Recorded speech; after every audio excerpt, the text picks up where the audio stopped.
will you marry me? কি হলো ঈশা? তুমি বন্ধুত্বের নিয়ম ভেঙেছো আদি। আমাদের মধ্যে কথা হয়েছিল এসব প্রেম বিয়ে ভালোবাসা এগুলো কখনো আসবে না, তারপরেও তুমি। হ্যাঁ, ডিসাইড হয়েছিল। কি করব আমি? ভালোবেসে ফেলেছি তোমাকে। কে কখন কার প্রেমে পড়বে সেটা তার ইচ্ছে হয় না। জীবনে কোনোদিন ভালোবাসবো না বলেও ভালোবেসে ফেলেছি। কি করব আমি? আমি এটা নিয়ে আর কথা বলবো না, কারণ তুমি যাই বলো না কেন আমার উত্তর পাল্টাবে না।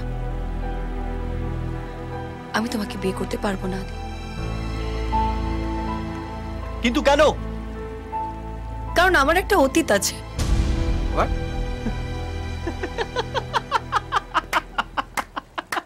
আরে আমার পুরো এনসাইক্লোপিডিয়া আছে।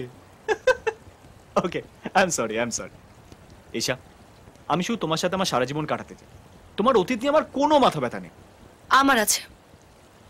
আমি আমার অতীতকে পেছনে ফেলে এগিয়ে যেতে পারবো না আদি। মানে?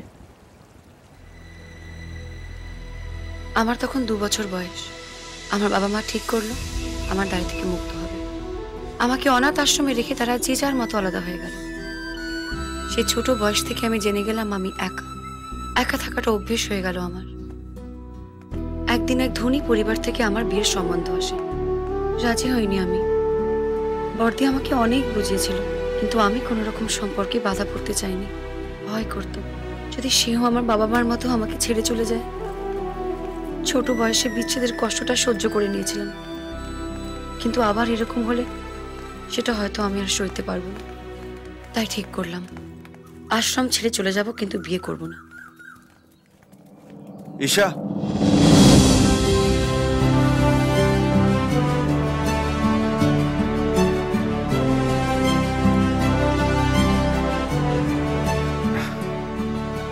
ঈশা দেখো আমি কতটা ভালো কতটা সৎ তার প্রমাণ আমি তোমাকে দিতে পারবো। তবে আমাকে দেখে যদি তোমার মনে হয় যে হ্যাঁ এই ছেলেটার উপর বিশ্বাস করা যায়, তবে প্লিজ আমাকে একটা সুযোগ দিও। ঈশা, আমি তোমাকে কথা দিচ্ছি আমি তোমাকে কখনো ছেড়ে দেবো না। আকাশের প্রতিশ্রুতি আমার জীবনটাকে বদলে দিয়েছিল। শেষ পর্যন্ত আমি আমার ঘর পেলাম। এখানে আমি সম্পর্কের মানে বুঝলাম, তাদের পেলাম যারা আমায় সত্যি ভালোবাসে। আকাশ সবসময় খেয়াল রাখতো আমার দিকে, সবসময় চেষ্টা করতো আমি কিসে খুশি হব। আকাশের মায়ের মধ্যে আমি আমার মাকে খুঁজে পেলাম। আকাশ আমার ভালো গুণগুলোর প্রশংসা করত। যদি ওর কিছু পছন্দ না হতো সরাসরি আমাকে বলে দিত, আর আমিও ওর ভালো লাগার মতো করে নিজেকে তৈরি করতাম।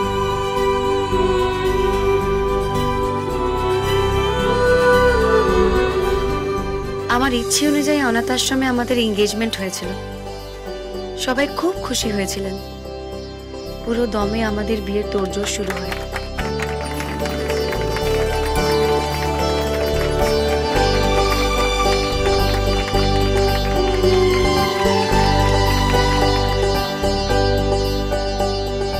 আমি যা চাইতাম আকাশ আমাকে সেটাই দেবার জন্য হাত বাড়িয়ে দিত।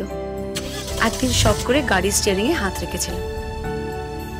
বড় খুশি মনে নিজের হাতে ধরে ও আমাকে ড্রাইভিং শিখিয়েছিল। আর সেদিন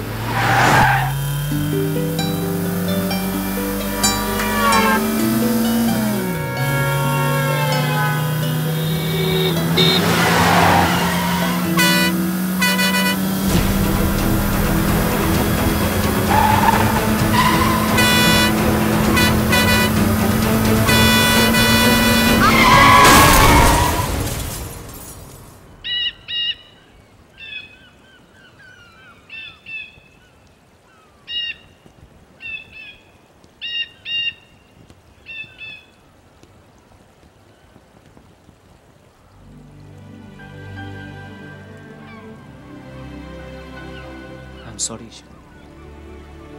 আমি জানতাম না যে তোমার জীবনে এত বড় একটা দুর্ঘটনা। আই এম সরি, আমি তোমার কষ্টটা বুঝতে পারি। আমি যে কে তোমার তুমি তা বুঝে